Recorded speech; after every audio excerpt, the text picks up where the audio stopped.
I frequently and deeply cry. Oh, I truly and profoundly cry. I am often overwhelmed and weep intensely. Fuck. Fuck. Fuck, this is absolutely unequivocally and utterly fucking unbelievable bullshit. They have completely, irrevocably, and disastrously fucked up the entire substation. This is an utter catastrophe, a complete and total disaster beyond comprehension. Fuck, oh, for fuck's sake, this is just completely, utterly, and absolutely unacceptable. This is a monumental screw-up. Fuck, fuck, fuck. This is infuriating.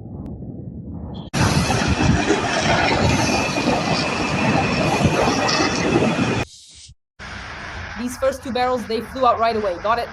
This is the Paris movement. Kupa. Holy shit.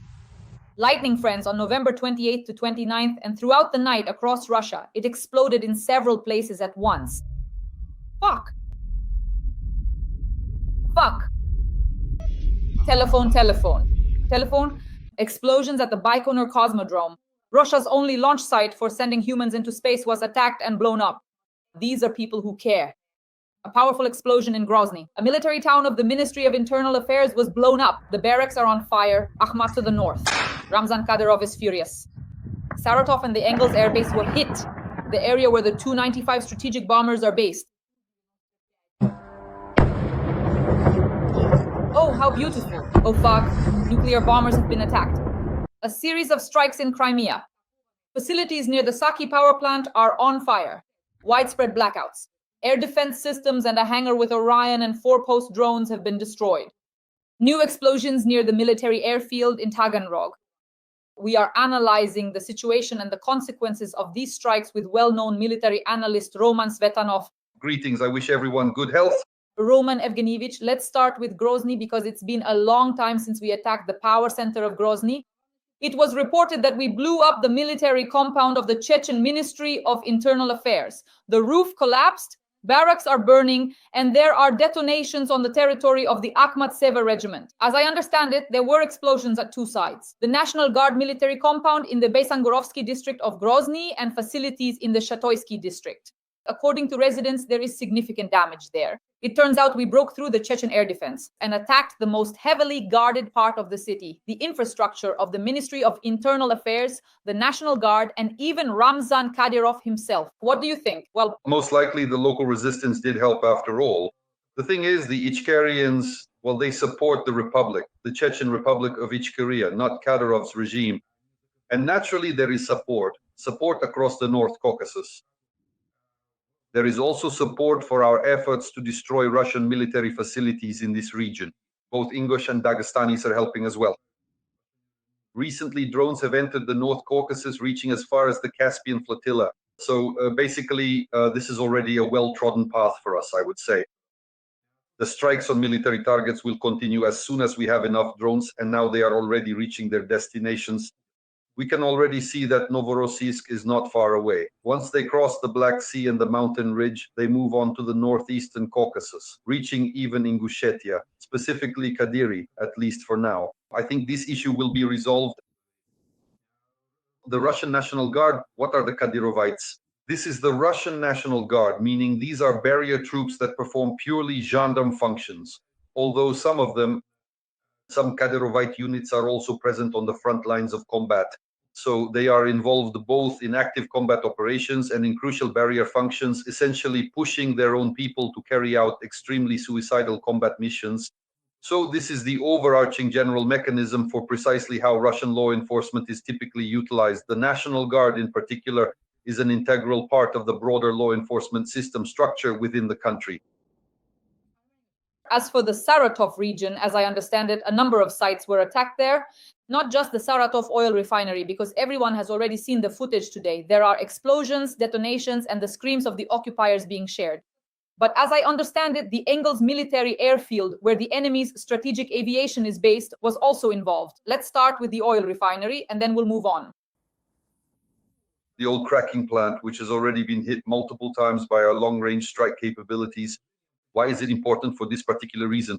In terms of its location, it supplies the left side. It is situated on the right bank of Saratov, the right bank of the Volga, and on the left bank is Engels. It supplies, among other things, Engels 2, that is the airfield from which Russian strategic bombers Tu-95 and Tu-160 take off, plus units of tactical aviation, Su-34s and Su-35s, that the Russians relocated deeper from the Voronezh and Borisogledsk airfields are now stationed there.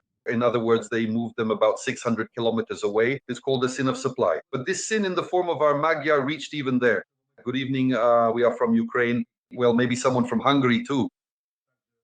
We also accomplished this task, so it's already been definitely confirmed that there was a hit on the Saratov oil refinery. At the very least had some part of its technological process halted, but confirmation is coming in regarding the left bank, meaning the strikes on the airfield itself, plus the fuel and lubricants depot, which, by the way, is supplied directly from the Saratov oil refinery. Roman Igorovich, but everyone reported that the attack targeted Engels 2, from where the Tu-95 and Tu-160 take off. And the question is, what was damaged? That's where the strategic aviation was already deployed.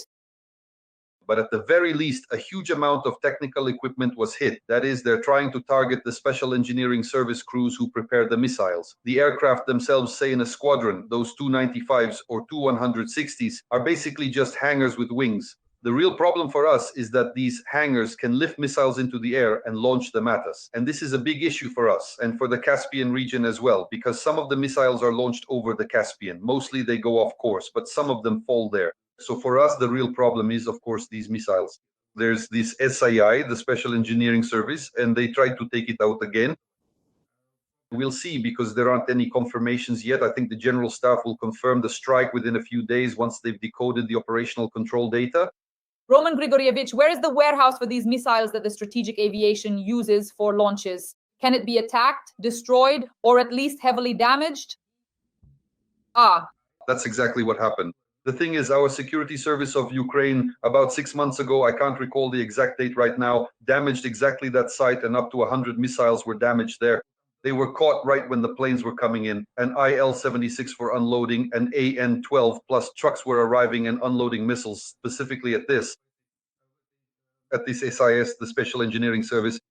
And at that time, they hit almost 100 missiles, taking them out. There were some good explosions there. That's why I'm saying that most likely the Russians are now trying to restore it. And most likely that's exactly what happened today at this SIS. But again, I'll repeat, there is confirmation regarding the Saratov oil refinery, but as for the airfield, there is still no 100% confirmation yet. Taganrog, there were explosions there again. Reports say that the military airfield may have been hit. 2 military aircraft may have already been damaged there earlier, and now the Taganrog South military airfield was also hit.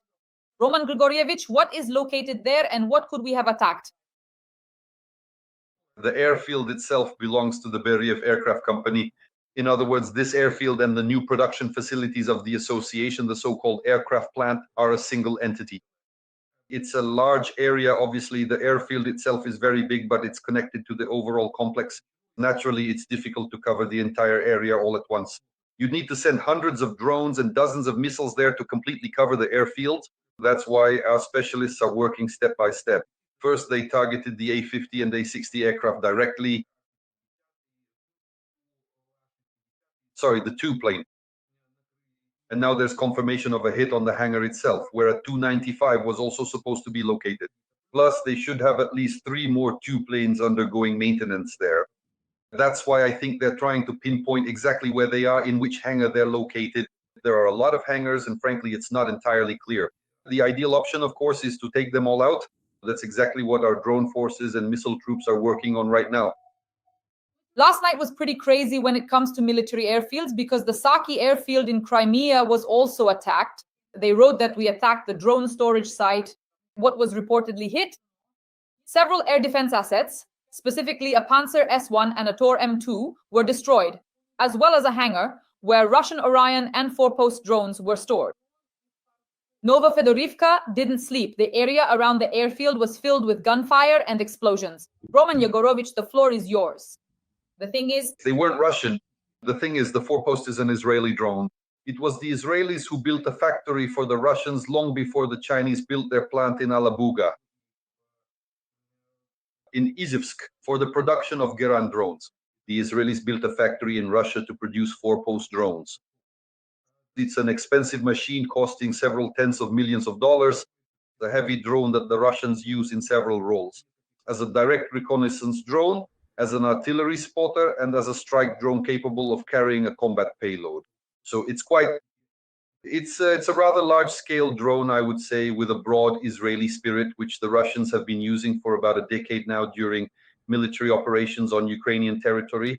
And now they've pinpointed where they are located. I'll say it again, these are extremely expensive machines. Naturally, the Israelis jacked up the price to 649, which is understandable. These machines are extremely expensive, and it was very important for us to locate them and take them out. We found them in Saks. They take off from their home runways. They use the Sahevny and Fedorov airfields. Naturally, we strike them. At first, by the way, we used a very smart approach. I've already mentioned how many times we've had excellent aviation specialists involved in the development of ATAK. And they worked very precisely at first, targeting the enemy's air defenses, specifically the Tor and Panzer systems, and neutralized them. In other words, they were taken out. After that, we struck directly at the storage sites of these Forpost and Orion drones. Orion was a bit easier. Capturing a Forpost drone is a very good catch. As for the Tavricheskaya thermal power plant, it was reported that there were explosions and activity. Things are burning near Simferopol. I've lost count of how many thermal power plants we've attacked by now. Roman Igorovich, the floor is yours. It's very important for us to take out the thermal power plants in Crimea, because almost all of the military infrastructure in Crimea currently depends on their power generation. That has crawled onto our peninsula, meaning the Russian one. Naturally, if you turn it off, let's say if you plan the attack smartly, that's important. First, for example, you hit the thermal power plant, then there's a certain window of time for switching over, say, the anti-aircraft missile systems that are powered by this plant. Switching over to emergency power sources. At this moment, the SAM systems themselves are heat. And only after that do they strike, for example, at those same Sakys. It's practically the same site. That's why this particular sequence is so important. Let me repeat, you can really tell that professionals are working on these air attacks. This is the aviation component, Dasha, that you and I have been talking about for 3 years now. So when our aviation finally takes to the skies, this is what it looks like. But the planes haven't even arrived yet. Right now, it's only drones and missiles at work. So you see, that's the approach. And then the planes will come in.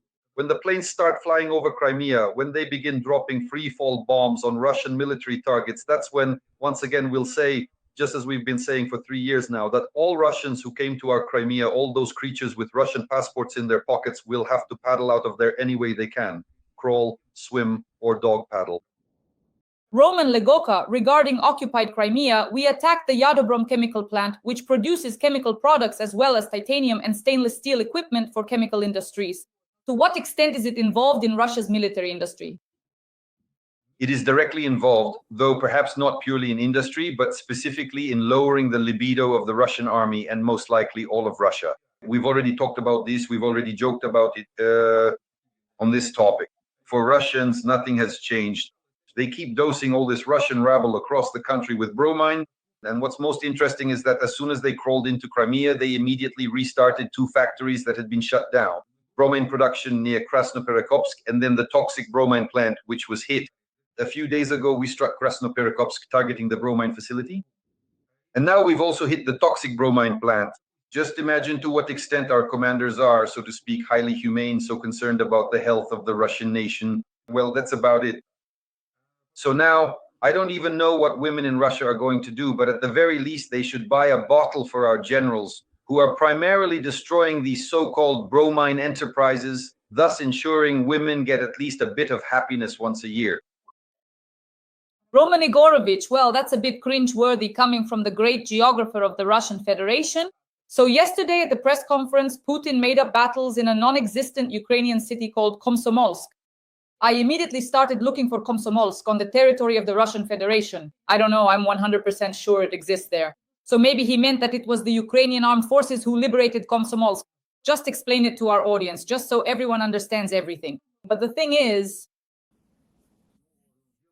that he's hinting at the Ukrainian city of Komsomolsk on the Amur, where there's a Far Eastern Ukrainian People's Republic.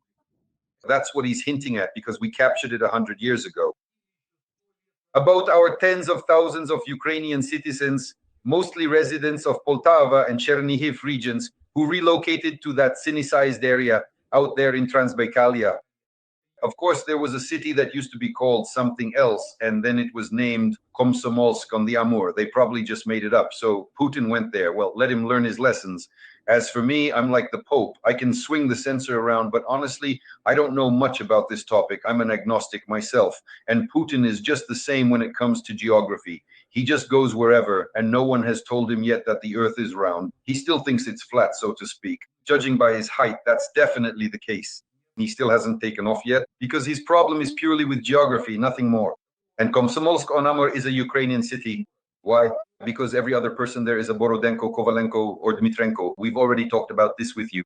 Ukrainians have been living there for 100 years. They developed that Chinese-influenced land, that virgin soil.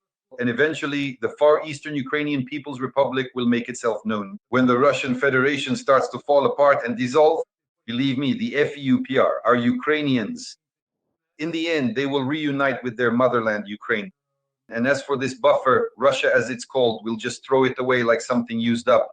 The wings have long since closed up in this buffer. So that's still ahead of us in about 3 to 4 years, not sooner. Of course, there's still work to be done on this. Well, Putin has a lot on his mind. I watched him in bits and pieces. It's really hard to watch that nonsense in full, of course. And then, at least from the journalist questions, I understood that regarding Molotov, things are, well, at the very least, quite serious there. And starting from Komsomolsk and ending with Komsomolsk on Amur, with the capture of Pokrovsk, with the capture of Kupiansk as well, and even encirclement. Here's the most interesting part. In a single speech, he contradicted himself 3 times already. First, he talks about a cauldron in Pokrovsk, and then the brave Russians are advancing on Pokrovsk. So he still can't figure out that these are slightly different things. Being surrounded and advancing are not the same. So listening to him is disrespecting yourself. Let's not drag our listeners, so to speak, into this manure of Putin's recitative.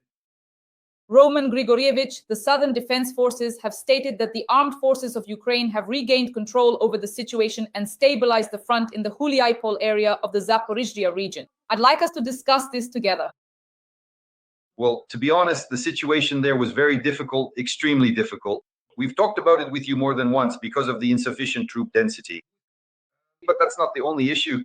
On the Eastern Front and on the Zaporizhzhia front as well, the troop density on the Eastern Front is insufficient. To this day, no one is putting the security forces into the ranks and they're not taking their armor off. We have a shortage of personnel in our units. Sometimes it's catastrophic. Sometimes there are only 3 or 4 people per kilometer of the front. There should be at least 100. 3 VOPs per kilometer, 3 platoons of selection points, 3 platoons, that is a company per kilometer. There should be 100 people per kilometer, not 3 or 4. Naturally, the Russians, under the cover of the current autumn weather with fog, drizzle, and sometimes even icing on the surface, in other words, precipitation, and this makes it impossible to control entire sections of the front, for example, using FPV drones or aerial reconnaissance.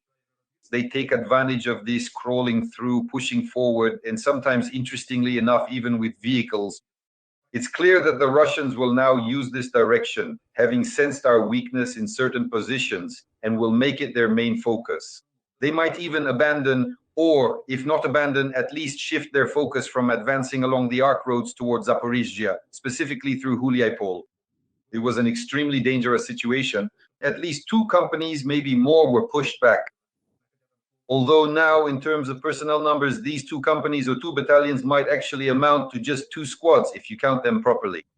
And they had to stabilize the situation using emergency resources. That is, they had to send in additional forces and resources. So they managed to stabilize it. They got the situation under control, but it was on the edge, really on the edge. It was almost a collapse of the defense of Huliaipol itself. At one time, the same kind of trouble happened near Vuhledar, when we had to urgently withdraw from Vuhledar, and during the retreat, we lost some of our soldiers. So yes, they managed to stabilize it, but how long can this go on? How long can you keep patching holes in emergency mode like this? So a decision needs to be made at the level of the military political leadership to lift the exemption for law enforcement officers and add 1,100 troops. Motivated, professionally capable fighters are law enforcement officers who are eager to go to the front lines, but they're not allowed because of the exemption. They've been stopped by the exemption. They can't break through, even though they're all already lined up at the military recruitment centers. And as soon as the exemption is lifted, our troops will be reinforced immediately. I'm even saying this with sarcasm now. You can feel it, right? But still, a decision needs to be made. Armelij Ivanovich, what's the situation on the Pokrovsky direction? The situation in Pokrovsk has become a bit easier. It's more or less stabilized. It's become clearer because there really was chaos there. While this alternating patchwork was happening right in Pokrovsky itself, and the Pokrovsk-Mirnohrad agglomeration is actually quite large. If you take into account all the mining and metallurgical enterprises that supplied the mine, Krasnoarmyska, Zakidna, at least the one that's currently under our control, or rather, its ruins. The Russians have smashed it, but these are heights, and we will hold them a bit further west, about 10 kilometers west and southwest of Pokrovsk. Right now, the situation in Pokrovsk is more or less stabilized. For the most part, the front line now runs, or rather the line of contact, since it's hard to call it a clear line as such, along the railway. The railway divides Pokrovsk from west to east into two parts. The southern part from the railway to the south is controlled by the Russians, while we control the northern part. And there is this ongoing struggle in the area around the railway aimed at stopping Russian offensive operations. But again, these operations are not large scale. They've gotten themselves involved in urban combat. We currently have enough forces and resources there to hold the northern part of Pokrovsky. In other words, the situation has stabilized. The level is about the same as in Volchatka. So things could go on like this for years. They are holding back the Russians in this direction. There is still a danger for Mirnohrad. It hasn't gone anywhere. This is the northern Russian pincer, meaning they are trying to develop some offensive operations there. They've even reached Rodinsky again, or rather, Rodinsky keeps changing hands every week or week and a half. So now they've crawled back into Rodinsky, meaning we haven't managed to push them out of Rodinsky or from Krasny Lyman. These are the ones who are trying to take control of two settlements, and if the Russians advance, they could cut off our garrison in Mirnohrad. But I think since we've restored and more or less held the Pokrovsky direction, we'll resolve the issues with Rodinsky. There's good momentum now in the area of Hryshyn, which is west of Pokrovsky. One of the Russian pincers tried to break through to Hryshyn, but again, it was cut off there. They struck from the flanks and more or less stabilized the situation in that direction. There are battles there every day. It's one of the toughest directions, but at least now we can talk about the stabilization of the fighting itself in that sector. Roman Nikolaevich, so 5 of Putin's fakes and the situation at the front, military analysts have thoroughly examined them. His fakes. The first fake, Kupiansk is completely in our hands. The second fake, Pokrovsk and Mirnohrad are completely encircled. The third fake, another 15 battalions are blocked on the left bank of the Oskol River. The last fake, individual Ukrainian armed forces soldiers in this area already look like homeless people. These are all those fakes. I'm curious from my point of view, is this for Putin's dog, meaning Putin knows this isn't true but lies anyway, or is it the other way around? Are the military, the combat generals of the Russian army reporting blatant lies to him? Well, they're already afraid to report blatant lies to him because he removes them from their positions. When his, let's put it mildly, lack of awareness in military operations really starts to show, he removes them. By the way, one of the generals, yes, several generals have recently been dismissed. This includes the army that tried to move toward Dobropilya, and before that, in the Bilohorivka area. Remember, several of them were dismissed there, so now they're already a bit afraid. I think, after all, Putin is now being given a more or less accurate picture of the situation, and he's trying to, first of all, present it in a positive light, because right now there's this so-called negotiation track. He can't just admit that he hasn't achieved anything. And after he crowed about having surrounded Pokrovsk and Kupiansk, he can't just say something different now. It would just look too ridiculous. So, in this particular sense, he will steadfastly stick to the unwavering line that both Pokrovsk and Kupiansk are currently under the complete and total control of the formidable Russian forces. However, the most profoundly interesting and indeed alarming thing is that he will ruthlessly drive them to an inevitable slaughter, purely so that these loyal troops can unequivocally confirm his earlier, often exaggerated boasts on the brutal battlefield. So, in other words, this is a problem for the Russians.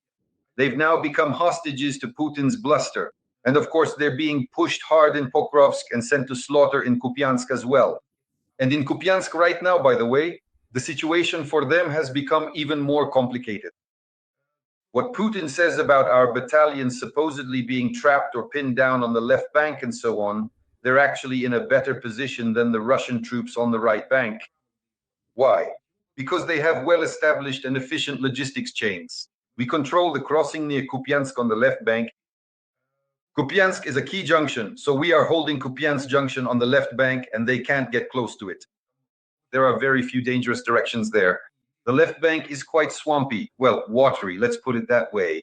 So it's impossible to carry out large-scale offensive operations there. The Russians are afraid to destroy Kupiansk junction because they need it intact and undamaged.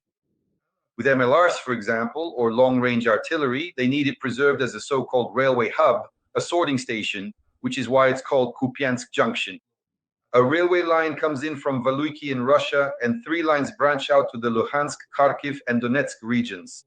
It's important for them to get it intact. And now Putin, using an information psychological operation, is trying to push our troops from the left bank by telling a fairy tale that someone is supposedly surrounded somewhere there. And right now, without much talk, we're working on the Russian garrison on the right bank. They've ended up in a rather, let's put it mildly, unpleasant situation. The left bank is low, the right bank is high. They crawled up onto the right bank. At this point, we've already cut through some positions there and have encircled the Russians in the north of Kupiansk itself. We've now approached 2 villages in this area, not far from Kupiansk. We're already pushing the Russians out there, pressing them against the river, and doing it without any unnecessary talk. The guys are simply doing their job. And I don't rule out the possibility that closer to spring, this entire right bank, the Russian garrison north of Kupiansk will simply collapse. We'll push them into the Oskil, and then we'll hold the left bank from Kupiansk to Tlov. So the Russians have a problem. Putin right now, to put it mildly, on the one hand, it's an information operation, and on the other, he's just lying through his teeth. That happens even with 70-year-old men. Roman Grigorievich, it so happened that Russia has unexpectedly lost the ability to launch rockets. But we're not talking about how the terrorist state is shelling Ukrainians, but rather space rockets, specifically those that put manned modules into orbit. On November 27th, Russia launched the Soyuz MS-28 spacecraft, sending 3 astronauts into space, but during the launch, they damaged or blew up the launch pad at the Baikonur Cosmodrome. So to put it simply, there was an explosion at the Baikonur Cosmodrome. This is the only Russian site for sending people into space. The service module, the platform that houses critically important equipment, has shifted. The remains of a large structure lying in the exhaust trench of the launch pad are visibly scorched. How critical is this for Russia? Well, at the very least, the launch schedules for these spacecraft to the ISS have now been disrupted. And that includes heavy transport ships, not just manned ones. And this is already a problem for the Russians, because they had committed to certain cargo deliveries to the ISS. And now, while they restore the launch pad, they won't be flying. Well, more precisely, they won't be launching rockets. I wouldn't rule out the possibility that this was done by our own concerned citizens. Why not? Well, that possibility definitely exists. There are plenty of concerned people around Baikonur. Back in the day, it was actually Ukrainians who built Baikonur. So, Roman Grigorievich, this explosion, do you think it's serious for Russia? What could this actually affect? So does this only concern space exploration and that's it? Well, they could be completely excluded from the international space program. Completely excluded, because right now they can't send anything to the ISS anymore. That's one thing. And secondly, they're dropping out of their own space program as a whole, including, by the way, their military program. So it's unlikely they'll be seeing the moon or space anytime soon, at least until they restore all this. And whether they'll even bother to restore it is still a big question. And do they even need to? Musk could offer his services and they'll just fly on those, on his starships, and then we'll figure it out from there. So is this a painful geopolitical blow for Russia, would you say? Well, it's like Putin just got a good smack on the soft spot with an oar. And not just a little one, but a serious one. It was a really big bang. It's practically like getting kicked in the face, if I can put it that way. So it's a serious blow. Friends, please like this video and share your thoughts in the comments about the series of strikes on Russia, Ukraine's armament, the power of drone systems, and special services. Every week, 3 times a week, I meet with the well-known military analyst Roman Svetan, and we discuss the main military and political events. Explosions in Grozny, Engels, the Rostov region, occupied Crimea, Baikonur, wherever there have been blasts. We discussed everything. Roman Grigorievich, thank you very much. As usual, see you this Monday. Goodbye.